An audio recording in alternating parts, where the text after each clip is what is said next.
Lecture du livre de Genèse au chapitre 8. Le titre, le déluge, suite. Dieu se souvint de Noé, de toutes les bêtes et de tous les bestiaux qui étaient avec lui dans l'arche. Il fit alors passer un souffle sur la terre et les eaux se calmèrent. Les réservoirs de l'abîme se fermèrent, ainsi que les ouvertures du ciel. La pluie fut retenue au ciel et les eaux se retirèrent de la terre par un flux et un reflux. Au bout de 150 jours, les eaux diminuèrent.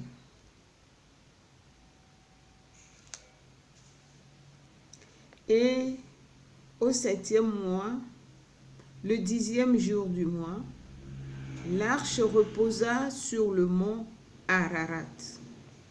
Les eaux continuèrent à diminuer jusqu'au 10e mois. Le 10e mois, au 1er jour, les cimes des montagnes apparurent. Or, au bout de 40 jours, Noé ouvrit la fenêtre de l'arche qu'il avait faite. Il lâcha le corbeau qui s'envola, allant et revenant, jusqu'à ce que les eaux découvrent la terre ferme. Puis il lâcha la colombe pour voir si les eaux avaient baissé sur la surface du sol. Mais la colombe ne trouva pas où poser la patte. Elle revint à lui vers l'arche, car les eaux couvraient toute la surface de la terre. Il tendit la main et la prit pour la faire entrer dans l'arche. Il attendit encore 7 autres jours et lâcha à nouveau la colombe hors de l'arche.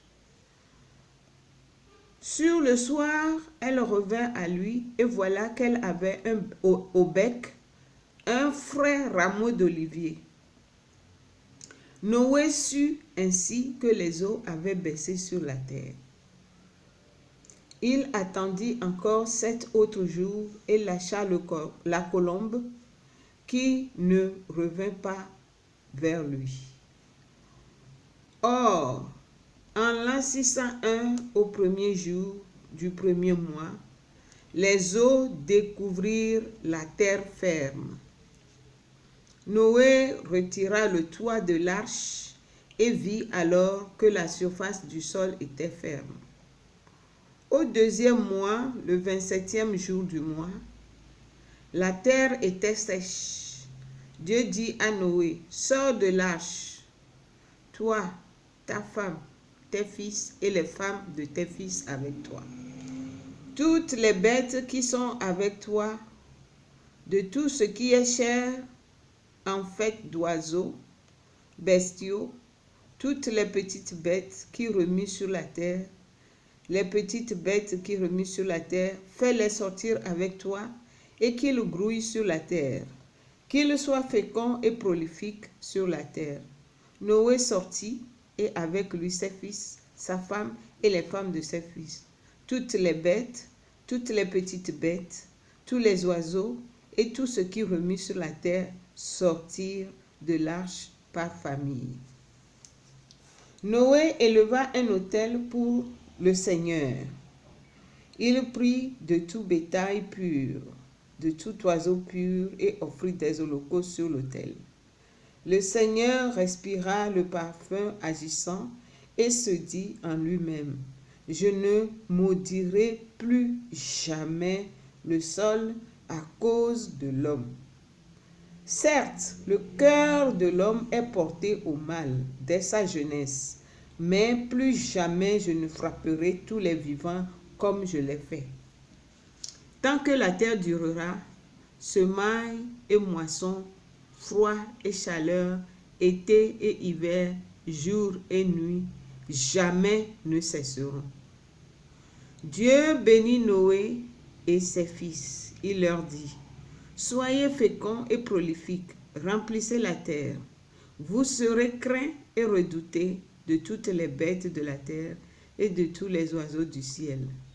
Tout ce qui remue sur le sol et tous les poissons de la mer sont livrés entre vos mains. Tout ce qui remue et qui vit vous servira de nourriture comme déjà l'herbe mûrissante. Je vous donne tout.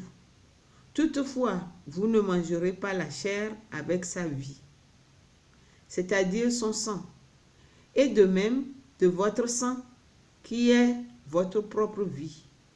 Je demanderai compte à toute bête et j'en demanderai compte à l'homme. À chacun, je demanderai compte de la vie de son frère. Qui verse le sang de l'homme, par l'homme verra son sang versé. Car à l'image de Dieu, Dieu a fait l'homme.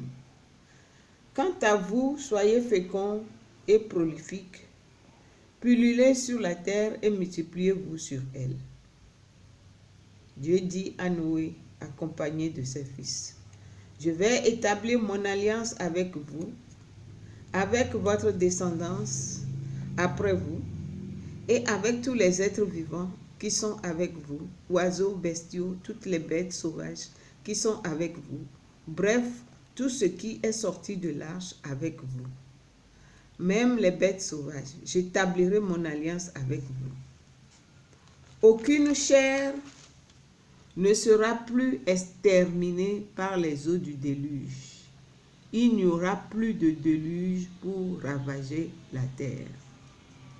Dieu dit, voici le signe de l'alliance que je mets entre moi, vous et tout être vivant avec vous, pour toutes les générations futures. J'ai mis mon arc dans la nuée pour qu'il devienne un signe d'alliance entre moi et la terre.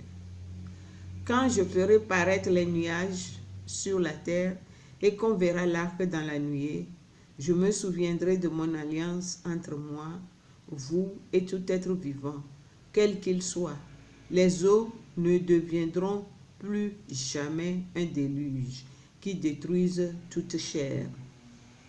L'arc sera dans la nuée et je le regarderai pour me souvenir de l'alliance perpétuelle entre Dieu et tout être vivant, toute chair qui est sur la terre.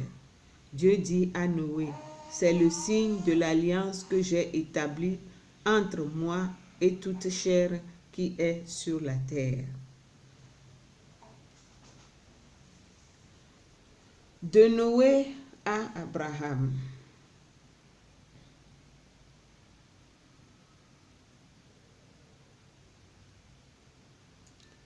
Sem, Cham et Japheth étaient les fils de Noé qui sortirent de l'arche. Cham, c'est le père de Canaan. Ce furent les 3 fils de Noé, c'est à partir d'eux que toute la terre fut peuplée. Noé fut le premier agriculteur. Il planta une vigne et il en but le vin, s'enivra et se trouva nu à l'intérieur de sa tente. Cham, père de Canaan, vit la nudité de son père, et il en informa les 2 frères en dehors. Sem et Japheth prirent le manteau de Noé qu'ils placèrent sur leurs épaules, et tous 2, marchant à reculons, ils couvrirent la nudité de leur père. Tournés de l'autre côté, ils ne virent pas la nudité de leur père. Lorsque Noé, ayant cuvé son vin, sut ce qu'avait fait son plus jeune fils, il s'écria, « Maudit soit Canaan, qu'il soit le dernier des serviteurs de ses frères. » Puis il dit, « Béni soit le Seigneur, le Dieu de Sem, que Canaan en soit le serviteur.